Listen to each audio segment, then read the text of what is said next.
कोई हीरो तो है नहीं, नहीं तो मैं हीरो के लिए कुछ कहती। भैया तनी से भाव बदलो कि अजबा अरे पहिला मिलनवा आ मिलल सजने के सजनवा। एगो लड़का एगो लड़की एक दूसरा के प्रेम करत रहे। प्रेम हमेशा सक्सेसफुल ना होला, कभी कहीं लड़की की शादी अलग जगह हो जाला, कभी लड़का की शादी अलग जगह हो जाला। 7-8 साल के प्रेम के बाद जब शादी हो जाला तो लड़की लड़का ओकरा के बड़ा मतलब भगवान से मनावल है। और सुहागरात के दिन हाय देखो बैठ गई बड़ी सेज पे। सुहागरात के दिन कहा तरी कि अजबा अरे पहिला मिलनवा आ मिलल सजनी के सजनवा।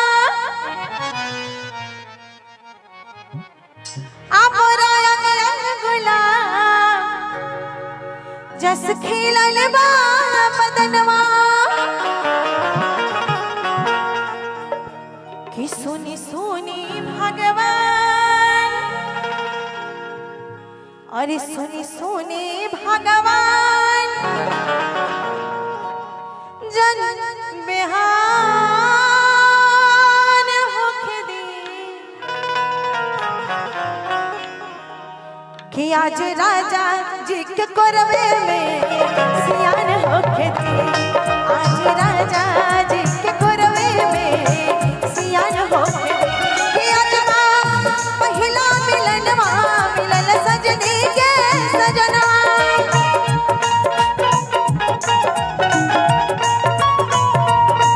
मोरा अंग अंग गुलाब जस खिलल बा बदनवा।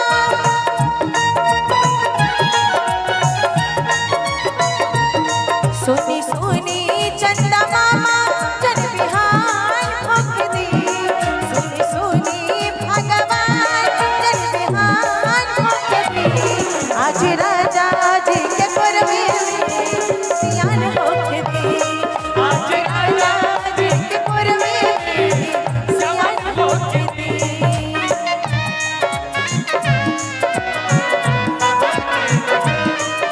क्या बात है यार, हम समझने लगे देख के आपको हमको मोहब्बत हुई। देख के आपको हमको मोहब्बत हुई। इस कदर बाजुओं में बिखरने लगे आपके प्यार में हम संवरने लगे।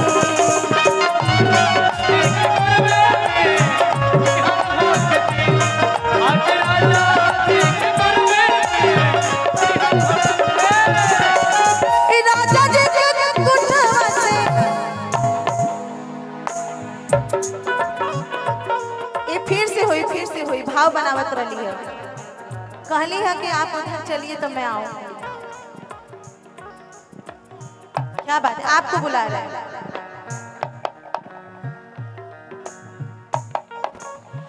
राजा जी के कुठवा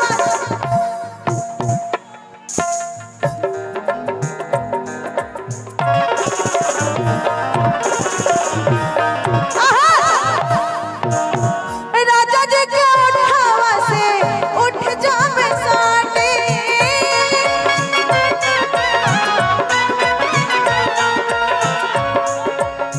भुक भुक पड़े लगी दिलवा के बाटे।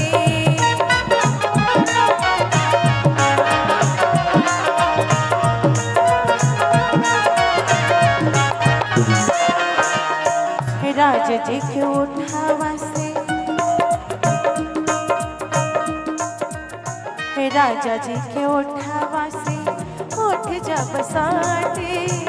भुक भुक पड़े लगे दिलवा के बाटे। भाव बना के आवे के बाद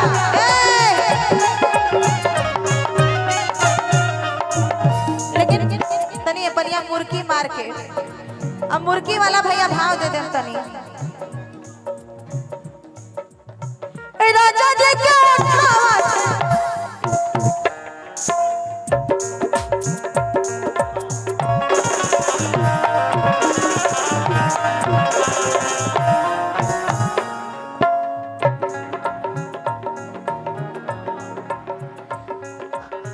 राजा जी के उठावा से उठ जावे साडी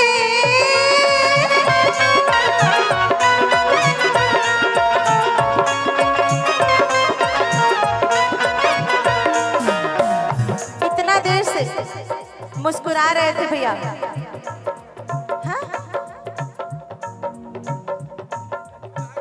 हाँ? अच्छा दुल्हा के बड़े भाई इतने देर से ये मुस्कुरा रहे थे भजन पे मेरे, इन्होंने जरा सा भी मुस्कुराया नहीं, सिर्फ सुन रहे थे क्योंकि भगवान का था, मजबूरी थी। लेकिन असली अब इनको आया है जब उठवा से उठवा सटल है मजा। ए राजा जी के उठवा से उठ जा बसाटी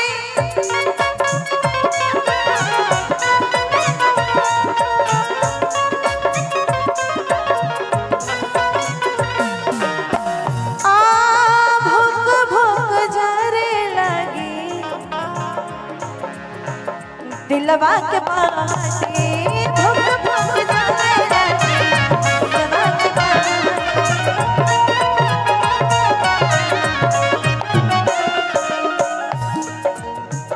दया जी आरे लभ के दरिया में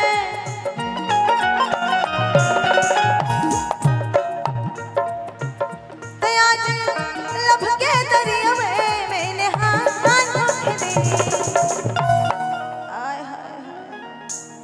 इनको देख के तो पूरा पूरा जवारे पगला जाएगा। इनका फीलिंग बड़ा जबरदस्त है। का लोगन बतियावत रहा हमरा बुझात देखे, हमरा लागत है कि लोग खुसुर खुसुर करत है। विजय जी तो हमको देख के खुश हो रहे हैं, ये पता है, मन में उनके बड़ी खुशी हो रही है, उनको मजा भी आ रहा है, मुझे पता है। दया जी आरे लभ के दरिया में आमेने हान होके दी दयाज राजा जी के कोरवे राजा जी के कोरवे निहान होके दी आज राजा जी के कोरवे